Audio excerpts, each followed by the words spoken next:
오늘 우리에게 주시는 말씀 마태복음 10장 1절에서 15절 함께 합독하겠습니다. 시작.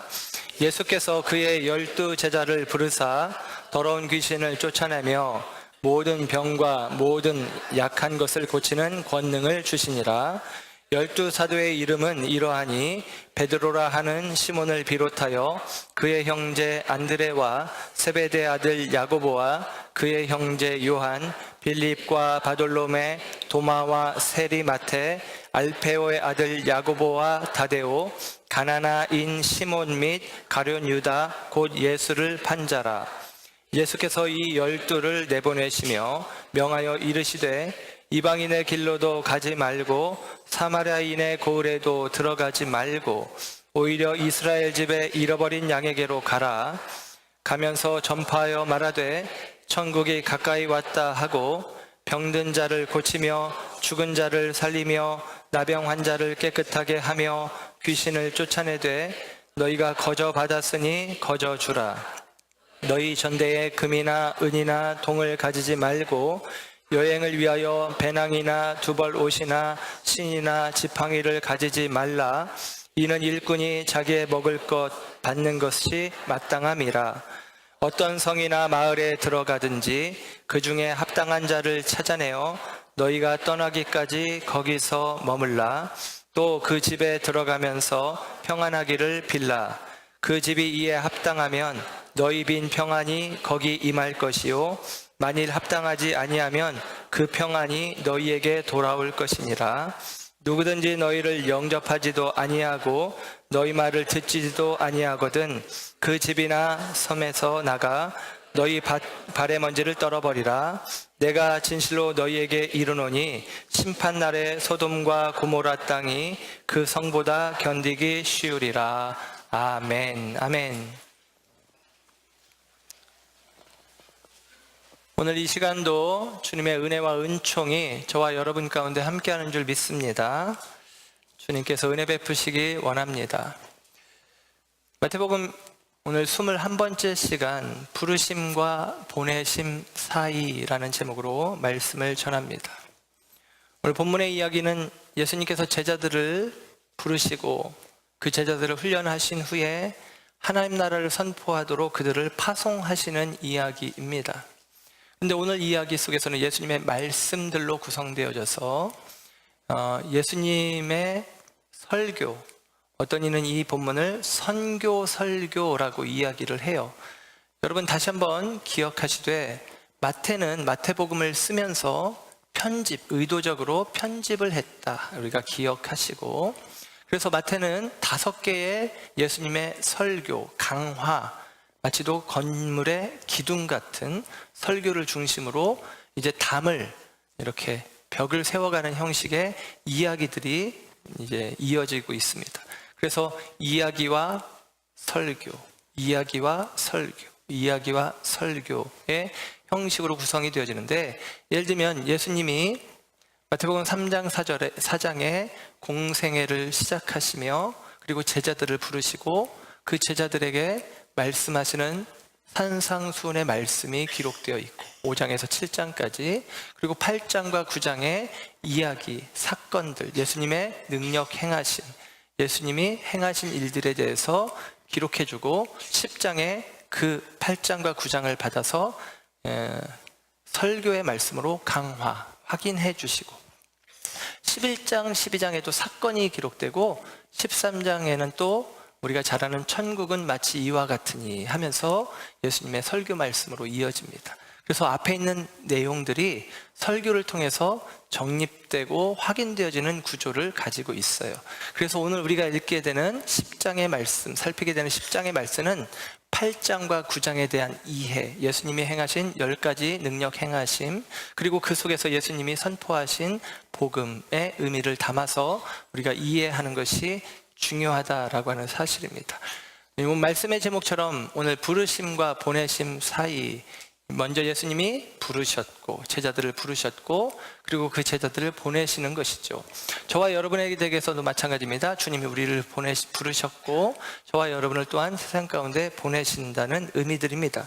부름에 대해서 먼저 생각해 볼 것인데요, 예수님이 오늘 본문 속에서 제자들을 12제자를 부르셨다라고 이야기를 하는데, 오늘 본문의 이전에 이미 벌써 마태복음 4장에 예수님께서는 제자들을 부르신 장면들을 우리들이 보게 됩니다. 특별히 마태복음 4장 18절에서 22절까지의 말씀 속에서는 우리가 잘 아는 이야기, 예수님께서 갈릴리 바다에 어부로 살던 베드로, 안드레, 야고보, 요한 등을 부르시는 장면이 기록이 되어 있어요. 제자들을 먼저 부르시는데, 제자들이 주님의 부름을 받고 따라갔을 때, 성경의 표현으로는 모든 것을 버리고 예수님을 따라갔을 때 비로소 제자가 되어지는 것입니다. 저와 여러분이 먼저 제자가 된다는 것은 버리고 주님을 따르는 믿음의 결단과 구체적인 행동이 우리 가운데 필요하죠. 그리고 예수님을 한순간 따라간 것이 아니라, 말씀을 전에 들었던 말씀을 기억하시는 분도 있겠지만, 예수님께서 거듭 실패의 자리에 가운데 있는 제자들을 찾아오셨다라는 거예요. 물론 제자들의 이야기 가운데는 한 번 만남으로 예수님을 따라간 듯한 모습도 있지만, 적어도 베드로, 이 제자들을 부르시는 모습 속에서 대표하는 베드로는 예수님을 한 번 그가 소개받고 한 번 만나는 것이 아니라 반복되는 접촉 속에서 주님께 마음을 내어드리고 결과적으로는 예수님을 따라가는 결단에 이르렀다라는 사실이죠. 예수님이 저와 여러분 가운데 그와 같이 우리를 부르시되 한 번 부름에 응답하지 않았다고 우리를 포기해버리는 것이 아니라, 우리에게 거듭 주님은 부르심으로 우리를 촉구하고 있다는 사실. 여러분, 저와 여러분이 매주 설교를 듣고 있는데, 혹은 매일같이 우리가 말씀의 자리 앞에 있는데, 이것이 다름 아니라 부르심이죠. 이 부르심에 우리가 응답하기까지 주님은 계속같이 부르신다라는 것입니다. 언제가 되어졌든 저와 여러분이 이 부르심에 응답하여 제자의 길로 나아가시는 결단이 서시기를 주님의 이름으로 부탁드리고 축복드립니다.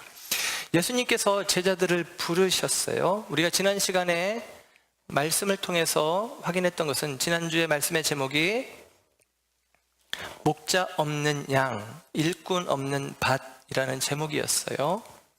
목자 없는 양들에게 제자들을 보내는 것이죠. 일꾼 없는 밭을 보시며 일꾼으로 제자들을 세우시는 것입니다. 저와 여러분을 부르신 것은 보내심을 위한 것이라고 하는 사실이죠. 예수님께서 제자들을 부르시고 보내실 때에 예수님께서 그 이유를 이미 마태복음 9장 후반부에 설명해 주기를, 왜냐하면 사람들이 질병 가운데, 약함 가운데 있다. 그래서 오늘 본문에 보면 예수님이 그 질병과 약함을 제어할 능력을 주시는데, 질병과 약함 가운데 있는 사람들이 불쌍한 것이죠. 그들이 왜 질병과 약함 가운데 있느냐? 목자 없는 양과 같기 때문입니다. 그래서 그들은 방황하고 그들은 기진한 것이죠. 예수님이 그 모습을 보고 목자 없는 양들을 보시며 예수님이 불쌍하게 여기셨다. 예수님께서 함께 아파하시는 컴패션의 마음, 예수님께서 그들로 인해서 애달파하시는 그와 같은 마음을 가지셨고, 오늘 우리가 제자가 되었다는 의미는 다름 아니라 그와 같은 예수님의 마음을 품는 마음이 되어지는 것을 의미할 것입니다. 목자 없는 양들은 그들의 모습을 이렇게 표현할 수 있겠죠. 그들은 방황합니다. 인도자가 없으니까요. 목자 없는 양들은 두려워합니다. 보호받지 못하기 때문이죠. 목자 없는 양들은 더럽혀집니다. 그들을 씻어줄 수 없기 때문입니다. 그러나 그들에게 목자가 생기면 이 모든 문제는 해결이 되어집니다. 목자가 인도자가 되어 방향을 제시해 줄 것입니다. 더 이상 방황할 이유가 없죠. 목자가 보호자가 되어줄 것이기에 더 이상 두려워하거나 염려할 이유가 없습니다. 목자는 양들을 씻어 깨끗하게 할 것이기에, 마치도 저와 여러분이 주님이 없어 세상 가운데 방황하며 우리들의 인생을 살아가며 두려워하며, 그리고 우리 스스로를 더럽히며 살아가는 인생 속에, 목자 없는 양과 같은 인생 속에 주님이 찾아오셔서 우리의 목자가 되어주시고, 그래서 저와 여러분을 새롭게 하시는 것, 회복시키는 것, 이게 바로 은혜이고 이게 바로 구원인데, 이 구원 사역에 제자들을 동참시키는 것입니다. 너희들이 목자 없는 자의 목자가 되어 주어라. 너희들이 일꾼 없는 밭에 일꾼이 되어야 한다라고 오늘 제자들을 부르고 있다라고 하는 사실입니다. 오늘 이 제자들의 면면이 오늘 본문 2절의 말씀을 보면 12명의 제자들이 2절부터 4절까지 기록이 되어지고 있어요. 이 제자들의 이야기를 간략하게 말씀을 드리면 먼저 2절의 말씀에 이런 표현이 있죠. 베드로라 하는 시몬을 비롯하여. 제자들이 시몬부터 시작해서 12제자의 명단이 이렇습니다. 베드로, 안드레, 야고보와 요한, 빌립과 바돌로메. 바돌로메는 나다나엘로 추정이 되어집니다. 도마와 마테, 그리고 알페오의 아들 작은 야고보라고 불리는 이 요한의 형제 야고보와 구분하기 위해서 작은 야고보라고 부릅니다. 이 야고보와 다데오, 다데오는 다른 성경에는 유다라고 이름 지어졌어요. 가룟 유다하고 구분하기 위해서 또 다데오라고 표현하기도 합니다. 그리고 가나나인 시몬, 옛날 성경에는 가나안인 이렇게 기록되었었거든요. 이게 원어를 잘못 이해한 것인데 이 가나나인은 누가복음에는 셀롯인이라고 표현해요. 셀롯 당원이라고 해서 젤롯 땅, 그래서 열심 당원을 뜻하는 표현입니다. 이 아람어 카나나라는 말이 열심이라는 뜻이에요. 그래서 열심 당원인 시몬, 이 시몬은 베드로 시몬과 똑같은 이름이죠. 그리고 유다, 이렇게 이름이 나오는 거예요. 이 가룟 유다까지 12명. 그런데 이 12명 가운데 오늘 12명의 이름을 언급해 주면서 오늘 마태복음에서는 베드로, 시몬을 비롯하여 라고 이야기해요. 이 비롯한다 라는 말이 원어로는 프로토스라는 헬라어 말인데 이 말은 우선 혹은 첫째 혹은 맏아들 그런 뜻이에요. 그래서 베드로를 수제자라고 이야기를 하죠. 근데 이 우선이라는 말을 썼다는 것, 첫째라는 말을 썼다는 건 의미가 있어요. 우리 생각에서는 그냥 다 똑같은 제자일 수 있겠다라고 생각하고 하나님의 나라의 원리는 다 똑같아야 되는 거 아니야? 라고 생각할 수 있겠지만 오늘 본문 속에서는 우리가 찾아볼 영적 원리가 있는데 순서가 있다는 것입니다. 첫째가 있다는 얘기죠. 첫째가 있다는 얘기는 둘째도 있고 첫째가 있다는 얘기는 끝도 있다는 얘기예요. 끝에 누가 있어요? 가룟 유다, 예수를 판 자. 여러분, 이 영적인 순서를 이야기해요. 우리가 영적으로는 첫째 자리에 서기를 우리가 기대해야 합니다. 중요하죠. 예배 드릴 때도 앞자리에 앉는 거예요. 예. 베드로, 가룟 유다 이렇게. 또 다른 캠페인, 앞자리로 앉읍시다. 그런 거예요. 그런데 여기에서 순서가 있다고 했는데 또 다른 순서가 하나 있는데 오늘 본문 속에 보면 3절에 두 번째 도마와 세리 마테 이렇게 이야기를 해요. 전에 마테를 부르신 이야기를 하면서 마테가 자기 자신을 언급하면서 다른 성경에는 그냥 마테라고 썼는데 세리 마테라고 쓰며 자기의 신분이 어떠했던지를 이야기하는 것이죠. 나는 세리였는데 주님이 나를 불러주셨어, 나를 제자 삼아주셨어, 나를 써주셨어 하는 마음의 감격이 있는 표현이 세리마테, 이 한 단어에서 느껴지는 것입니다. 그런데 또 다른 의미는 다른 성경 마가복음과 누가복음에도 12제자의 이름이 나오는데 거기서는 마테와 도마 이렇게 기록했어요. 그러니까 아까 순서가 있다고 했잖아요. 순서로 보면 앞에 5명은 갈릴리의 어부들이에요. 베드로부터 빌립까지. 그러니까 예수님이 그들을 먼저 픽업해서 그런지 그들을 좀 우선순위로 두시는데 그 가운데 베드로, 야고보, 요한 이 사람들은 늘 또 예수님이 중요한 사건에 데리고 다니기도 하잖아요. 순서가 있어요. 그러니까 순서로 보면 마테, 그 다음에 도마 이렇게 돼야 되는데 마테는 자기 이름을 도마 뒤에 이렇게 놓는 거예요. 여러분, 이게 어려운 겁니다. 예를 들면 베드로는 저 위에 있는 큰 형님 같으니까 내가 앞질르기가 감히, 예를 들면 우리가 그런 마음들이 있거든요. 비슷한 또래나 비슷한 부류에 대해서 우리가 질투를 느끼지 아주 뚝 떨어진 사람들에게는 질투를 안 느껴요. 여러분, 이건희가 나보다 돈이 많다고 질투하는 분이 있습니까? 별로 없죠. 예. 노숙자를 보면서 죄송해요. 참, 노숙자 집사님 아니고 주여. 길에 이제 빌어먹는 사람을 보면서 저 사람보다 내가 낫지 하면서 그런 거 아니잖아요. 예, 비슷한 사람들끼리 질투심을 느끼고 경쟁심을 느껴요. 비슷한 사람끼리 내가 그래도 쟤보다는 좀 나은데, 이런 마음이 우리의 마음인 경우들이 많은데, 마태가 사실은 도마보다는 원래 앞에 있는 이름이니까 내가 그래도 저 베드로나 야고보 요한 저들만큼은 아니지만 내가 그래도 그 다음 자리는 있을 수 있을 것 같은데 라는 생각을 마태 스스로가 지금 마태복음을 쓰면서 지워내는 거예요. 이게 마태의 마음이에요. 그리고 이 겸손한 마음들이 모여진 게 교회 공동체입니다. 이 겸손한 마음들이 있다면 다툼이 있고 분쟁이 있을 일이 별로 없지 않겠어요? 이게 바로 마태가 자기 이름을 지금 도마 뒤에 기록하고 있는 모습이기도 합니다. 또한 이 12제자 그룹 사이에는 세리 마태뿐만 아니라 아까 말씀드린 가나나인 시몬도 있어요. 셀롯 당원 시몬. 이 말은 우리식으로 표현하면 독립운동가 시몬, 매국노 마태. 여러분, 둘이 어떻게 같은 공동체 안에, 같은 무리 안에 있을 수 있습니까? 불가능한 일이죠. 그러나 예수님의 부르심은, 예수님이 불러 세운 제자 공동체는 이 매국노와 이 독립투사가 함께 제자 그룹으로 묶여 있다는 사실입니다.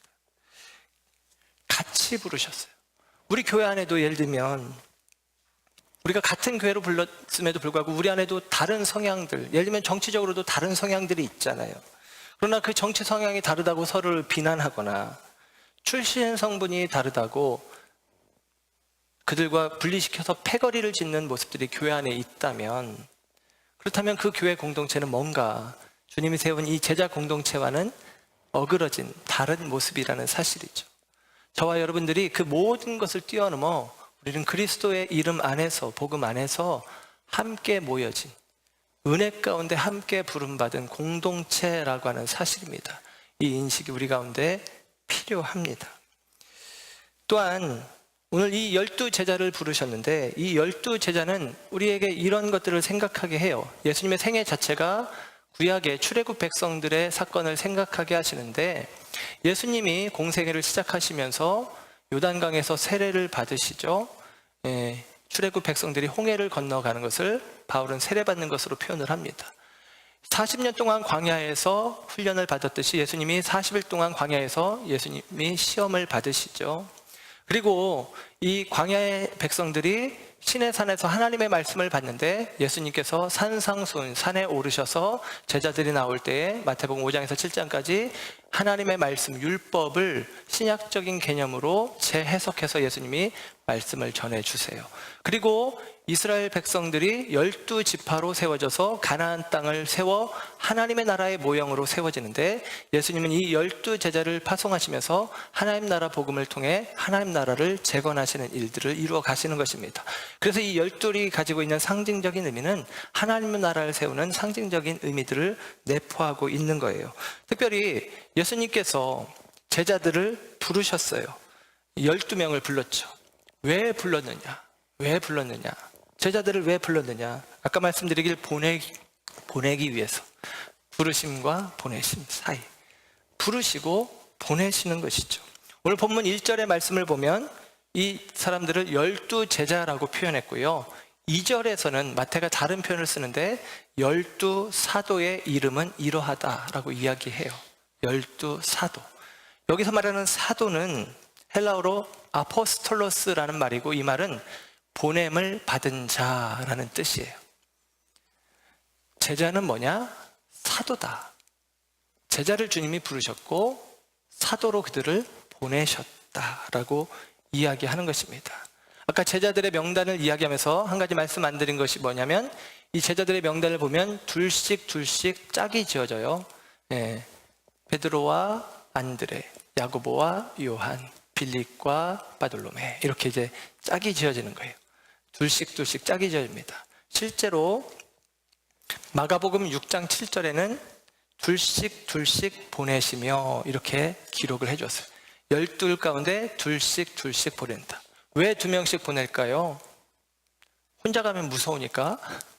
그게 아니라 둘이 가지고 있는 의미가 뭐냐? 유대인들은 다 알고 있는데 증인입니다. 증인으로 설 때는, 증거할 때는 2-3사람의 이름으로 증거하는 거예요. 2명씩 짝이 졌다는 얘기는 그들이 하는 일이 무엇이냐? 증언하는 일이라는 거예요. 예수님이 그들을 보내는 거예요. 증인으로, 아포스톨로스, 사도로서 그들은 예수님의 일을 증거하는 역할을 맡은 것입니다. 그래서 그들은 보내심을 받아요. 그리고 해야 될 일들이 무엇이냐? 그들이 증거해야 될 내용이 무엇이냐? 오늘 본문의 7절의 말씀을 보면 천국이 가까이 왔다라는 거예요. 천국에 대해서 천국이 가까이 왔다는 사실을 증거하는 것입니다. 다른 복음서 마가복음에는 회개하라 전파였다라고 표현하고 누가복음에는 하나님의 나라를 전파했다라고 표현해요. 그들은 천국 복음을 전파하는 것. 회개하라 천국이 가까이 왔느니라.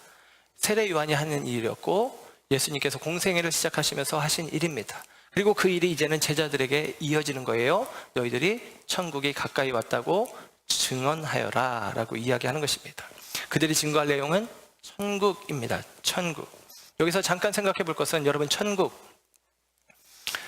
우리가 아름다운 풍광을 보면 사람들이 그 아름다운 풍광을 보며 이런 말을 내뱉을 때가 있어요. 와, 그림 같다. 와, 그림 같다. 근데 여러분 생각해 보세요.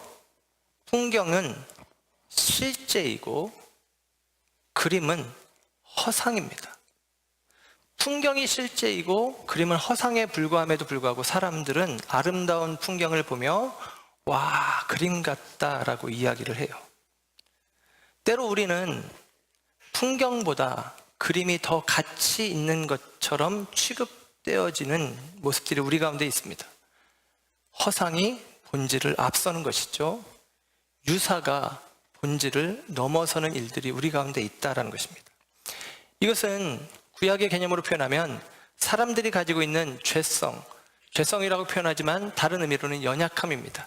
이 연약함을 가지고 우리가 만들어내는 일들인데 우리들은 제한과 형식화라고 하는 방법을 통해서 우리의 한계를 넘어서는 것을 제한시키려고 하고 형식화하려고 하는 약함이 우리 가운데 있어요. 죄성이 우리 가운데 있어요. 대표적으로 하나님에 대해서 그렇다라는 것입니다. 바꿔 구약의 표현으로 이야기하면 성전으로 설명을 드리면 다윗이 참 멋진 믿음을 가지고 있었고 다윗이 하나님의 은혜를 생각하며 나단 선지자에게 내가 하나님의 성전을 짓기를 원한다라고 이야기를 해요. 그때 나단 선지자가 처음엔 좋게 여겼지만 하나님께서 나단 선지자를 통해서 다시 다윗에게 말씀하시기를 아니다라는 거예요. 아니다. 내가 어떻게 사람이 지은 제한된 성전에 들어갈 수 있겠느냐라고 이야기를 합니다. 내가 언제 집 지어달라고 한 적이 있냐라고 하는 것이죠. 나쁜 의도는 아니었지만 여러분, 이 성전이 가지고 있는 의미는 무엇이냐면 하나님을 제한하는 것입니다. 하나님은 여기 계시다라는 것이죠. 하나님을 형상화하는 것입니다. 그게 바로 성전이에요. 그러나 하나님은 그것이 아니다라고 이야기해요. 그러나 그럼에도 불구하고 성전을 허락하셨어요. 하나님이 사무엘에게 백성들이 왕을 우리에게 허락해 주십시오 했을 때 하나님 뭐라고 말하시냐면 백성들이 나를 싫어하는 것이다 라고 여겼어요. 그러나 하나님은 그 백성들의 요구를 들어주셔서 사울 왕을 세워주시고 다윗 왕을 세워주십니다. 사람들의 생각, 제한하고 형상화하려고 하는 생각이 잘못됐다라고 하나님은 말씀하시지만 허용을 해주세요. 그게 성전이기도 합니다. 예를 들면 우리들은 그런 모습들이 있다는 거예요. 제한하고 형상화하는 것입니다. 그래서 인간은 나름대로 제한시키고 형상화해서 나름대로 내가 이해할 수 있는, 내가 컨트롤할 수 있는 대상화 작업을 하는데 이 대상화가 되어진 것에 대해서는 아름다움을 느끼는데 대상화되지 않은, 내가 컨트롤할 수 없는, 내가 장악할 수 없는 범위를 넘어서는 것에 대해서는 사람들은 두려움을 느끼는 것입니다. 내가 그림 같아. 와, 제한할 수 있는 부분 안에서는 아름다움으로 보여지는 것이 제한하지 못하는 압도적인 아름다움 앞에서는 오히려 우리 자신이 위축되는 것입니다. 두려워지는 것이죠. 그런 마음들이 있다라는 거예요. 여러분, 그런 마음들처럼 그런 세계를 표현하는 표현이 예를 들면 요즘 시대에는 이렇게 표현을 하더라고요. 제프리 쇼라고 하는 사람이 원래는 기술자였는데 이 사람이 아티스트가 됐어요. 미디어 아티스트, 영상 아티스트, 미디어 아티스트가 되었는데 세계적으로 가장 높은 위치에 있는 미디어 아티스트입니다. 근데 이분이 이런 이야기를 했어요. 파타피지컬한 종, 현대인은 파타피지컬한 종이 되어진다라고 이야기를 해요. 파타라는 말은 파타피지컬이라는 말은 이제 메타피직이라는 말을 넘어서는 표현인데, 메타피직은 형이상학이라는 표현이에요. 예를 들면 형이상학, 우리가 형이상학 그러면 어떤 거냐면 실제가 아니지만 관념 속에서, 이성 속에서 논리적으로 우리가 추론해서 아는 세계, 이게 메타피직이라면, 파타피직은 그것을 보여주는 거예요. 뭐냐면 우리식으로 표현하면 가상현실. 그래서 실제가 아닌데 실제처럼. 그래서 저도 한번 여행을 갔다 봤는데 이렇게 막 폭포가 흘러내리고 새가 날아다니고, 이게 3D 영상 혹은 이렇게 입체 영상으로 요즘 나오잖아요. 그런 것들 속에 우리들을 가둔다라는 거예요. 그래서 그 속에 우리가 갇혀있는 모습이, 예를 들면 요즘엔 선전 나오잖아요. 핸드폰 선전 5G 하면서 뭐 하나 이렇게 쓰고 이렇게 막 이렇게 놀라는 장면 같은 거 나오는 거, 그게 뭐냐? 그걸 이제 증강현실이라고 얘기하는데, 그 증강현실 속에 우리를 가두는 거죠. 그리고 그 속에서 즐거워하고 그 속에서 사람들은 만족해 하는 것입니다. 와 좋다, 와 멋지다. 그러나 이 안경을 벗고 현실을 볼 때 우리의 마음은 괴롭고 힘든 경우들이 있어요. 무슨 얘기냐면, 마치도 우리 젊은이들이 게임을 할 때 배틀그라운드, 요즘 아주 재밌는 전쟁 총쏘기 게임 엄청 재밌어 하거든요. 그게 왜냐? 파타피지컬 세계 안에 있기 때문입니다. 그런데 실제 세계로 그들이 돌아와서 군대 영장을 받는 순간 오마이갓 이렇게 반응하는 거예요. 그렇게 총 쏘는 게임이 재밌고, 그러면 실제 속에서 해보면 훨씬 좋을 것 같지만 아니에요. 영장이 나오는 순간 어떻게 하면 좋냐, 큰일 났다, 이렇게 되는 것이죠. 여러분, 우리들의 약함, 죄성은 이 본질을 들여다보려고 하지 않고 허상에 우리 스스로를 가두려고 하는 경향들이 있다라는 거예요. 천국의 개념이 그와 같습니다. 천국이 가까이 왔다. 여러분, 천국은 천과 국이죠. 천이 중요하겠습니까? 국이 중요하겠습니까? 우리들의 개념 속에서는 천을 먼저 떠올립니다. 천, 하늘나라. 그리고 그 하늘나라를 나름대로 우리는 제한시키고, 그리고 개념화 시켜버립니다. 대상화 시킵니다. 그리고 하늘나라를 증강현실처럼 우리식으로 만들어버려요. 거기에는 황금길이 있고, 거기 가면 아름다운 집이 있고, 거기 가면 꽃들이 피어있고 새들이 있고 그런 식으로. 그리고 우리는 거기를 가기를 원하는 것이죠. 그런데 여러분, 천국이 가까이 왔다, 주님이 복음을 전하시는데,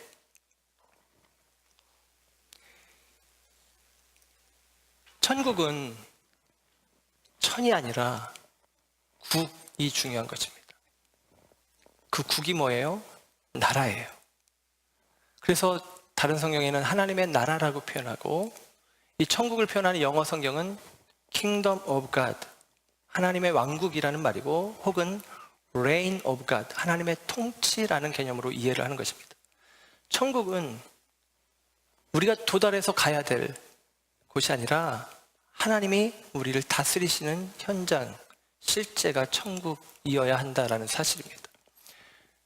바리새인들은, 서기관들은 천국을 그들은 하나님 나라의 개념으로 두고 성전 안에 하나님을 가두고 율법으로 하나님을 제한하며, 그 율법의 기준에 가장 가까이 있는 그 성전에 항상 드나드는 자기 자신이 하나님 나라, 천에 가깝다고 생각을 합니다. 그러나 예수님은 오셔서 하시는 말씀이, 그들은 눈멀었고 맹인이며 그들은 보지 못한다라고 이야기를 하고 있습니다. 그와 같은 현실 속에 있는 사람들을 예수님이 뭐라고 이야기했냐면, 목자 없는 양과 같다라고 이야기를 하는 거예요. 그리고 그들 가운데 주님이 찾아오셔서, 빛으로 찾아오셔서 하나님의 나라가 무엇인지를 다시금 일깨워 주시는 작업, 그 작업을 하는 것입니다. 말씀을 통해서 율법을 재해석하시고, 그리고 질병 있는 자들을 고쳐내시면서 하나님의 나라의 능력이, 하나님의 통치가 미치는 곳에 귀신의 역사가, 약함의 역사가 떠나가는 것을 확인시켜주며 하나님의 나라를 우리 가운데 보여주고 계시다라는 사실입니다. 증강현실 속에 있는 천이 아니라 실제적인 통치 속에 있는 국의 개념으로 저와 여러분 가운데 오셨다라는 거예요. 그런데 아직도 이 사실을 모르고 있는 사람들 가운데 너희들이 목자 없는 양들 가운데 목자가 되어줘라 라고 이야기하며 제자들을 먼저 불러 그들을 일깨우시고 훈련하시고 세워가시는 것입니다. 여러분, 영화 매트릭스, 예전에도 말씀드렸는데 영화 매트릭스가 굉장히 성경적인데요, 매트릭스는 가상현실이잖아요. 매트릭스 세계 안에 사람들이 있는데 어느 날 누가 와서 빛이 임하는 것이죠. 네오라고 하는 키아누 리브스, 네오를 일깨웁니다. 그리고 네오가 눈을 떴어요. 그랬더니 자기들이 가상현실 속에 있는 것을 보게 됩니다. 매트릭스 안에 있었던 것이죠. 그리고 매트릭스 안에서 뭘 또 보느냐면 자기는 이제 깨어났으니까 죽어있는 수많은 잠자는 사람들, 실제 영혼들을 보는 것입니다. 여러분, 그거예요. 제자들이 그리스도로 말미암아 일깨워지고 나서, 눈을 뜨고 나서 그들 눈에도 예수님이 보았던 것처럼 목자 없는 양들이 보이는 것입니다. 그들이 보이는 거예요. 그게 저와 여러분의 마음이 되어야 합니다. 오늘 저와 여러분이 왜 말씀 앞에 있고 왜 우리가 맨날 은혜 이야기하느냐, 왜 복음을 외치느냐, 저와 여러분이 눈을 떠서 목자 없는 양들처럼 방황하며 기진한 백성들, 그들을 우리의 눈으로 보아야 되는 거예요. 그럴 때 우리 주님이 비로소 저와 여러분을 목자 없는 양들에게 목자가 되어주라고 보내는 것입니다. 저와 여러분을 세상 가운데로 보내는 거예요. 부르시고 주님이 우리를 보내신다라는 것입니다. 저와 여러분을 부르시고 끝이 아니라 교회 여러분을 가두어 두고 교회 안에서 여러분의 헌신을, 희생을 끌어내기 위해서가 아니라 저와 여러분이 이 교회를 통해서 이 말씀의 자리, 예배 자리에서 은혜 받고 여러분의 삶의 자리로 나가서 보냄받은 자, 사도로서 하나님의 나라를 선포하라라고 우리를 불렀다라는 것입니다. 여러분, 이 사명이 우리 가운데 있음을 기억하시길 주님의 이름으로 축원합니다. 오늘 예수님께서 제자들 보내시면서 오늘 이어지는 말씀 속에서는 몇 가지 당부의 말씀을 하시는데요, 첫째는 오늘 본문 6절에 보면 이렇게 말씀해요. 오히려 이스라엘 집에 잃어버린 양에게로 가라. 이스라엘 집에 잃어버린 양에게로 가라 그럽니다. 여러분, 이게 좀 기분 나쁘지 않아요? 이스라엘 집에 잃어버린 양에게로 가라. 이스라엘에게로 가라는 거예요. 그 앞절에는 뭐라고 나왔냐면 이방인의 길로 가지 말고 사마리아 성으로도 가지 말고 유대인들에게만 복음 전하라 라는 느낌처럼 들려지는 말씀입니다. 왜 예수님이 이런 말씀을 하셨을까요? 여기서 보면 이 오히려라는 말이 원어적인 의미로는 비교급이에요. 그러니까 그보다는 여기저기 가는 것보다는 먼저 우선순위는 이런 거예요. 그러니까 이거는 이방인들에게는 복음 전할 필요가 없다는 얘기가 아니라 순서를 이야기하는 거예요. 예루살렘과 유대, 그 다음에 사마리아 땅끝으로 우리가 이어서 순서적으로 가는 것처럼 그 순서를 이야기하는 것입니다. 실질적으로 예수님께서는 이 말씀을 하기 전에 백부장, 여러분 이방이잖아요. 백부장의 종을 고쳐주시기도 했고, 배를 타고 갈릴리 건너편 가다라 지방, 거라사 이방 땅에 가서 귀신 들린 자를 고쳐주기도 하십니다. 요한복음에는 수가성, 사마리아 성읍에 가서 우물가 여인과 말씀 나누시면서 그를 구원하시는 일을 하시기도 하시죠. 예수님은 그렇게 생각하지 않으셨다라는 거예요. 그리고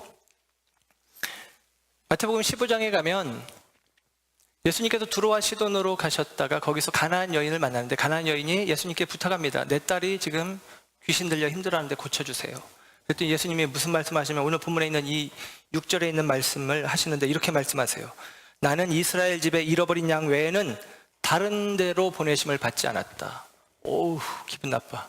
나는 이스라엘 집의 어린 양 외에는 다른 데 보내심을 받은 게 아니야. 나는 오직 이스라엘 집의 어린 양을 위해서만 왔다라고 예수님 얘기하세요.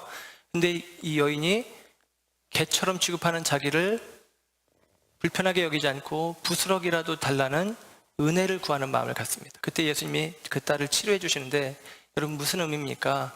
이 여자가 신분으로는 혈통으로는 이방 여인이지만 예수님이 보시는 잃어버린 양이라는 것입니다. 이스라엘, 예루살렘은 지형적인 위치가 아니라 혈통적인 의미가 아니라 영적인 의미입니다. 저와 여러분이 영적 이스라엘이잖아요. 우리가 유대인이 아님에도 불구하고 우리는 영적 이스라엘로 우리를 여기는 것입니다. 예수님이 이 여인을 잃어버린 양으로 여기셨어요. 왜냐하면 그러니까 두로와 시돈으로 가셨죠. 그러니까 이방 나라로 가신 것입니다. 왜? 이 여자 만나려고, 이 여자에게 목자가 되어주시기 위해서 가신 것이죠. 그러니까 오늘 본문 속에 잃어버린 양, 이스라엘 집에 잃어버린 양에게로 가라는 얘기는 그냥 순서적인 의미예요. 예를 들면 우리식으로 표현하면 내 식구 구원하고 나가서 이웃 구원하고 다른 나라 가서 선교도 하고 그런 개념입니다. 그렇게 이해를 하시면 되고, 예수님께서 천국이 가까이 왔다라고 선언하도록 명령하셨고, 이 말씀에 이어서 예수님이 이 천국 복음을 전파하시는 제자들에게 당부하시는 말씀은 8절의 말씀을 보시면 이렇게 기록됩니다. 끝에 하반절, 너희가 거저 받았으니 거저 주라. 너희가 거저 받았으니 거저 주어라. 여러분, 복음은 어떠한 대가도 요구하도록 우리에게 허락지 않고 있다는 사실입니다. 복음에는 나가 설 자리가 없어요. 복음에는 나의 수고, 나의 애씀, 나의 희생, 나의 헌신, 그게 쓸 자리가 없다는 거예요. 이걸 좀 쉽게 설명하면 제가 하는 일이 뭐예요? 목회고 다른 의미로 복음 전하는 일입니다. 제가 복음을 전하고 나서 나중에 이렇게 말할 수 없다는 거예요. 내가 복음 전하려고 애썼습니다. 나 힘들었습니다. 라고 나를 내세울 수 없다는 거예요. 복음 거저 받았으니 거저 줘라. 내가 복음 전하느라고 힘들었으니까 나 이제 신경 써줘야 돼요. 나 대접해줘야 돼요. 나 책임져줘야 돼요. 이런 말도 하지 말라는 것입니다. 좀 저에게 함정이 될 수 있는 말이지만 그거예요. 예, 제가 나중에 늙어서 내가 이 교회를 이만큼 부흥시켰는데 그런 얘기 여러분 별로 듣지 마세요. 예, 예, 괜찮습니다. 지금 그 얘기를 하는 거예요. 거저 받았으니 거저 주어라. 거저 받았으니 거저 주어라. 여러분, 복음을 돈 주고 받은 분이 있습니까? 거저 받았으니 거저 주어라. 다른 의미로는 저와 여러분이 복음 증인의 삶을 산다는 것은 단순하게 사는 것을 의미하는 거예요. 오늘 말씀 가운데 보면 전대, 금이나 은 갖지 말고 지팡이나 신발 두 벌옷 챙기지 말고 그냥 가라는 것입니다. 물론 그 뒤에는 하나님이 책임져 주신대요. 우리가 단순하게 살아도 하나님 책임져 주십니다. 저 역시도 하나님이 책임져 주시는 삶을 경험해 갑니다. 그러나 여러분, 이 전대를 가지지 말고 혹은 지팡이나 신발을 의지하지 말고 가라라는 말에 또 다른 의미가 있어요. 유대인들은 그 의미를 알게 되는데, 유대인의 전통에는 예수님 이전에 랍비들의 가르침들이 있었는데 그 랍비들의 가르침에는 이런 말이 있어요. 지팡이나 신발이나 전대를 가지고 거룩한 산으로 올라가지 말라. 지팡이나 신이나 전대를 가지고 거룩한 산으로 올라가지 말아라. 거룩한 산, 유대인들이 생각하는 예수님 이전의 거룩한 산은 신의 산이에요. 그러나 그 산의 의미가 바뀌어지는데, 아브라함, 믿음의 조상 아브라함으로 얘기하면 그 산이 어디냐? 모리아 산이에요. 아들 이삭을 제물로 바쳤다. 그리고 그 산이 신약 시대로 와서 예수님 시대에는 어떤 산이냐? 시온산이에요. 그 시온산이 바로 그 시온산 위에 예루살렘 성이 세워지는 것입니다. 그 예루살렘 성 가운데에 우리가 알고 있는 예수님의 십자가가 달리신 골고다 언덕이 있는 거예요. 여러분, 같은 의미예요. 그리고 그 시온상에 성전이 세워지죠. 거룩한 집이 세워지는 것입니다. 그래서 여러분, 거룩한 곳으로 나아가는 인생은 전대나 지팡이나 신발을 의지하지 말라는 거예요. 이 의미를 신학자 그랜트 오스본은 마태복음 강해 책에서 이렇게 설명을 해줘요. 이 말은 지팡이나 신발이나 전대가 없이 거룩한 산에 올라가라는 얘기는 해체된 상태로 올라가라는 의미다. 자기 자신을 해체하고, 우리식으로 표현하면 다 벗어버리고 무장 해제하고 거룩한 산으로 올라가라는 것입니다. 모세에게 주어진 명령 호렙산에서 내가 선 것은 거룩한 곳이니 내 발에 신을 벗으라라는 것입니다. 우리가 하나님 앞에 나아가는 우리들의 마음 가운데 전대를 의지해서, 물질을 의지해서, 지팡이를 의지해서, 내 신발을 의지해서 나아갈 수 없다는 것입니다.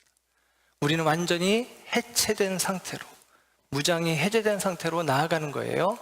그게 하나님 앞에 나아감입니다. 여러분, 무슨 의미입니까? 나는 아무것도 아닙니다. 나는 아무것도 할 수 없습니다. 라고 하는 것이죠. 이제까지 살펴본 내용으로 이야기한다면 나는 은혜가 필요합니다. 나는 예수가 필요합니다. 라고 하는 마음, 이 마음으로 주님 앞에 나아가는 자가 주님의 일꾼이라는 사실입니다. 여러분, 또한 오늘 본문에서는 12절에 이렇게 이야기합니다. 또 그 집에 들어가면서 평안하기를 빌어라. 전도하는 대상 집에 평안을 빌라는 거예요. 그런데 14절의 끝에는 어떻게 이야기 나오냐면 그들이 받아들이지 않으면 너희 발의 먼지를 떨어버리라 라는 것입니다. 우리가 하는 일은 뭐냐? 그리스도의 평안을 그들 가운데 비는 것인데 받아들이지 않아. 그러면 발의 먼지를 떨어버리고 다른 데로 가라는 거예요. 이게 실천되어진 상황이 성경에 기록되어져 있는데 사도행전 13장이에요. 사도 바울이 1차 전도 여행 때 비시디아 안디옥이라는 곳으로 가서 회당에서 복음을 전하는데 많은 사람들이 복음을 받아들입니다. 그런데 오히려 복음을 받아들일 것 같은 유대인들이, 이 흩어진 디아스포라 유대인들이 바울을 박해하고 그리고 모함하기 시작해요. 그래서 성경에는 어떻게 표현됐냐면 사도행전 13장 51절에 두 사람이 그들을 향하여 발의 티끌을 떨어버리고 이고니온으로 가거늘 제자들은 기쁨과 성령이 충만하니라 그럽니다. 비시디아 안디옥에서 발의 티끌을 떨어버리고 다음 도시 이고니온으로 갔다라는 거예요. 그런데 제자들은 기쁨과 성령이 충만했다라는 것입니다. 비시디아 안디옥 사역이 실패한 것 같아요. 사람들이 받아들이지 않았어요. 그래서 그곳에서는 별로 영향력을 못 끼치고 도망치듯이 떠나야 되는 상황 속에 실패했네, 전도를 못했네, 안타까워하는 게 아니라 기쁨과 성령이 충만했다는 거예요. 오늘 말씀의 원리로는 너희들이 평안을 빌고 평안을 안 받아들이면 너희들이 그 빈 평안이 너희에게로 되돌아올 것이다. 그리고 너희들은 신발에 먼지를 떨고 다른 데로 가라라는 거예요. 여러분, 저와 여러분이 하는 일이 어렵지 않아요. 우리가 결과를 기대하고 나아가면 우리는 못했네, 안 됐네 라고 생각할지 모르겠지만 우리들은 그리스도의 평안을 그들에게 비는 것입니다. 그리고 그들이 받아들이지 않으면 발의 먼지를 떨고 다음 장소로 가면 돼요. 하나님이 예비하신 다른 것이 있다라는 기대 속에 나아가면 되는 것입니다. 여러분, 이게 예수님이 당부하신 내용들이에요. 그리고 오늘 본문에 우리 말씀의 제목이 부르심과 보내심 사이라고 제목을 정했습니다. 여러분, 예수님이 제자들을 부르셨고 이 제자들을 사도로 보내셨고 그 사이에 뭐가 있는 것입니까? 그 사이에 무엇이 있느냐? 오늘 본문 1절의 말씀을 다시 보시면 1절 하반절입니다. 권능을 주시니라. 아멘. 부르시고 보내시는 사이에 권능을 주셨다. 부르시고 그 다음에는 부르신 제자들에게 권능을 주시고 그 다음에 나가서 이래 하고 보내셨다라고 이야기를 하는 것입니다. 이 권능이라는 말이 아주 유명한 엑수시아라고 하는 헬라어 말인데요. 이 말은 두 가지 의미를 내포하고 있습니다. 능력과 권위라는 것입니다. 실제로 누가복음에서는 능력과 권위를 주셨다라고 설명을 해요. 능력이라는 말은 파워, 우리식으로 하면 파워, 힘이 있다는 거예요. 권위라는 말은 authority라고 하는 의미인데요. 이것은 자격이라는 의미입니다. 그러니까 주님이 주신 권능은 우리 생각에는 능력을 우선순위에 둘 것 같지만 본질적인 의미는 자격이라는 거예요. 그러니까 예를 들면 제가 여러분보다 힘이 있어서 여러분에게 이래라 저래라 하는 게 아니라 자격이 주어졌잖아요. 담임 목사라는 자격이. 제자들이 잘나서가 아니라 예수님이 사도라는 자격을 부여하셨다라는 거예요. 물론 오늘 본문 속에서는 실제 권능을 주시되 그 권능이 병자를 고치고 귀신을 쫓아내는 권능이에요. 그런 능력, 파워가 주어졌다는 의미예요. 그런데 여러분, 재밌는 사실은 이 파워가, 이 제자들에게 주어진 이 권능이 일회적이고 제한적이면서 유일무이한 특수 권능이라는 사실이에요. 무슨 얘기냐면 이때 권능을 받고 능력을 행해요. 귀신도 쫓아내고 병자도 고쳐요. 그러나 다음번에도 그렇게 되는 것은 아니다라는 거예요. 마태복음 17장에 가면 제자들이 변화산에서 예수님이 변화된 모습까지도 보고 내려왔는데 한 아버지가 아들을 데리고 와서 귀신 들려서 자빠집니다. 도와주세요. 제자들에게 요청을 했는데 제자들은 아무것도 못합니다. 예수님 당신은 혹시라도 뭐 할 수 있겠어요? 라고 물어볼 때 예수님이 할 수 있거든요. 무슨 말이냐. 믿는 자에게 능치 못함이 없다면서 제자들을 꾸짖으셔요. 제자들이 오늘 본문 뒤에 이어지는 내용을 보면 그들이 예수님이 보냈을 때 가서 귀신도 쫓아내고 질병도 치유하면서 와 예수님 우리가 이런 능력을 행했어요 라고 기뻐하는 제자들인데 조금 더 지나서 예수님의 변화산상의 능력까지도 본 그들이 아무것도 못하는 거예요. 귀신을 제어하지도 못하고 병자를 고치지도 못하고. 왜? 이것이 이례적인 것이기 때문입니다. 여러분, 이례적인 능력이 우리 가운데 주어지는 것도 중요해요. 그러나 그것들이 우리에게 영원한 도구가 아니라는 사실입니다. 우리가 예를 들면 은사적으로 주님을 만난 분들이 있는데 그 은사를 계속 구할 이유가 별로 없어요. 그게 아니어도 우리에게는 충분한 것들이 있기 때문이죠. 왜 이 은사가 나타났느냐? 왜 병 고치는 일이 귀신이 쫓겨나는 일이 있었느냐? 여러분, 우리가 8장, 9장의 이야기를 되돌아보면 그게 뭐냐? 그 과정을 통해서 하나님의 나라가 임했다는 것을 눈에 보이게 주님이 보여주신 것입니다. 그리고 제자들에게 하나님의 나라가 가까이 왔다라고 선언하도록 하시고 하나님의 나라가 도래하고 있음을 현상적으로 사람들에게 보여주고 있는 거예요. 그러나 여러분, 다시 말씀드리지만 하나님의 나라는 천이 아니라 국입니다. 그 하나님의 나라를 제대로 아는 사람들은, 이 회복의 은혜를 아는 사람들은 이 하나님의 나라를 가져온 그리스도 앞에 목자로서 자기 자신을 길 잃어버린 양으로, 목자 없는 양으로 세우는 거예요. 나는 주님이 필요합니다. 나는 주님의 나라를 신뢰합니다. 주님의 통치, 주님의 다스리심이 내 삶 가운데 있길 원합니다. 이게 복음을 받아들이는 것 아니에요? 저와 여러분 가운데 하나님의 나라 권능이 주어졌다는 것은 그것입니다. 저와 여러분이 하나님의 통치를 내 삶 가운데 인정하고 받아들이는 것이에요. 나아가 여러분, 이 이례적인 권능을 넘어서 이제 예수님이 죽고 부활하신 이후에 우리 가운데 영원한 권능이 주어집니다. 사도행전 1장 8절은 이야기합니다. 오직 성령이 너희에게 임하시면 너희가 권능을 받고 예루살렘과 유대와 사마리아와 땅끝까지 이르러 내 증인이 되리라 라는 것입니다. 주님이 우리를 증인 삼으실 때에 권능을 주셔요. 그 권능이 성령을 통해서 우리 가운데 허락되어지는 것입니다. 예수님의 십자가 사건 이후의 일이지만 저와 여러분은 지금 그 시대를 사는 거 아니에요? 주님의 부활 신앙을, 주님의 부활하심에 대한 믿음 가운데 우리가 서 있습니다. 저와 여러분 가운데 주어진 권능은 이 이례적인 권능이 아니라 영원하고 온전한 권능인데 성령의 권능이 우리 가운데 있는 것입니다. 그 성령이 저와 여러분 각자 가운데 있는 거예요. 그리고 그 성령이 알게 하는 것이 무엇이냐? 참된 권능의 도구가 무엇인지 알게 하는 것입니다. 고린도전서 1장 18절, 우리가 잘 아는 말씀, 십자가의 도가 멸망하는 자들에게는 미련한 것이로되 구원을 받는 우리에게는 하나님의 능력이라. 십자가가 능력임을 깨닫게 합니다.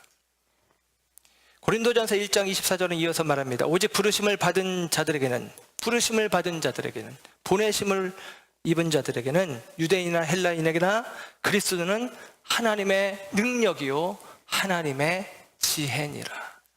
예수가 능력이다, 예수가 지혜다 라고 이야기합니다. 사랑하는 여러분, 저와 여러분이 주님에게 부르심을 받은 자들입니다. 제자로, 우리는 제자 되기를 결단하고 이곳에 있는 거 아닙니까? 모든 것을 버려두고, 주일의 안위를 버려두고 이곳에 있습니다. 그리고 말씀으로 우리는 세워지는 것이죠. 주님이 이 시간 말씀 속에 저와 여러분 가운데 은혜 속에 권능을 부여하십니다. 그리고 여러분을 세상 가운데로 내보내시는 거예요. 목자 없는 양들의 목자가 되어주어라.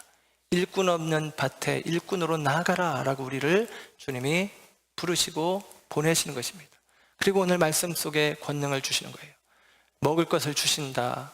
여러분, 전대를 갖지 않고 지팡이와 신발을 의지하지 않아도 하나님이 주시는 먹을 것이 있어요. 말씀의 양식입니다. 그리스도이시죠. 그리고 저와 여러분이 이 권능을 가지고 세상 가운데서 증인으로 살아간다는 의미는 무엇이냐? 예수, 그분이 능력이라는 사실을 믿는다는 사실은 예수의 이름을 의지해서 나가는 것입니다. 그 권능은 다름 아니라 자격. 나는 능력은 없지만, 실력은 없지만, 가진 건 없지만 난 예수가 나를 보냈다. 나는 예수의 증인이다. 예수가 나를 보냈다라고 하는 예수 이름의 능력을 의지하는 것입니다. 저와 여러분이 나아가서 나타낼 권능은 십자가의 능력입니다. 십자가로 저와 여러분의 삶을 대입시켜서 십자가를 살아내는 모습으로 저들 앞에 나아가는 것입니다. 저와 여러분이 보여줘야 될 능력의 결정은 성령의 열매입니다. 사랑과 희락, 화평, 오래 참음, 자비, 양선, 충성, 온유, 절제의 삶을 저와 여러분이 살아내는 능력을 보여주어야 합니다. 그래야 저들 가운데 하나님의 통치가, 하나님의 나라가 임한 사람들의 삶을 저와 여러분들이 먼저 살아냄을 통해서 저들 가운데 우리는 비로소 외칠 수가 있는 것입니다. 하나님의 나라가, 천국이 가까이 왔다. 아니, 이미 하나님의 나라는 그리스도로 말미암아 우리 가운데 있다. 그 하나님의 다스리심 안으로 들어와라 라고 이야기하는 것이죠. 저와 여러분, 보내심과 부르심의 의미, 부르심과 보내심의 의미 기억하시고, 저와 여러분이 붙잡아야 될 참된 권능의 의미를 기억하시면서 저와 여러분들이 목자 없는 양과 같이 기진하고 방황하는 세상 속에서 저와 여러분의 삶이, 저와 여러분의 믿음의 삶들이 증인된 삶으로, 제대된 삶으로, 사도된 삶으로, 그리스도의 마음을 품은 삶으로 사라지기를 주님의 이름으로 축복합니다. 기도하겠습니다.